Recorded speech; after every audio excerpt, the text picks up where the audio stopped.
ఢిల్లీకి వస్తే పార్టీని విలీనం చేసినట్టే? ఢిల్లీకి మేము రాకూడదా అని ప్రశ్నించారు మాజీ మంత్రి శ్రీనివాస్ గౌడ్. ఎమ్మెల్యేల అనర్హత అంశంపై సుప్రీంకోర్టులో పోరాటం కోసం తాము ఢిల్లీకి వచ్చామని క్లారిటీ ఇచ్చారు.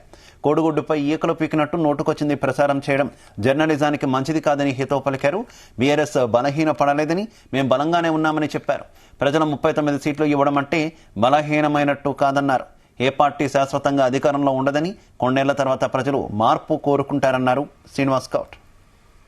రాష్ట్రం ఏర్పడిన తర్వాత ఇక పాత బుద్ధులు పోలే చాలా మంది కూడా. ఎందుకంటే తెలంగాణ గురించి కొట్లాడిన పార్టీ కనుక, వేరే పుట్టిందే తెలంగాణ గురించి కనుక ఈ పార్టీని ఎట్లైనా లేకుండా చేయాలి, అపవాదం చేయాలనేది మొదటి నుంచి ప్రయత్నాలు. ఇప్పుడు కూడా బీజేపీలో విలీనం అవుతుంది, పార్టీ మొత్తం కలిపేస్తుందని చాలా మంది అతి ఉత్సాహంతో చెప్తా ఉన్నారు. టీఆర్ఎస్ పార్టీ పుట్టిందే తెలంగాణ గురించి. ఈ భూమి ఉన్నంత వరకు బీఆర్ఎస్ పార్టీ ఉంటుంది, భూమి ఉన్నంత వరకు ఈ పార్టీ ఉంటుంది.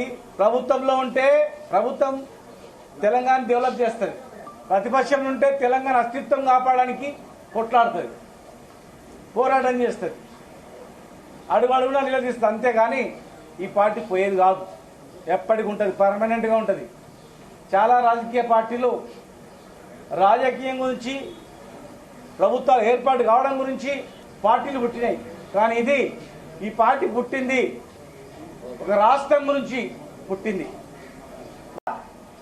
వచ్చింది అయిపోయింది కదా అనుకోవచ్చు, కానీ తెచ్చుకున్న తెలంగాణను సాకారం చేసేంత వరకు ఉండాలని ప్రజల కోరిక మేరకే మరి రావడం జరిగింది.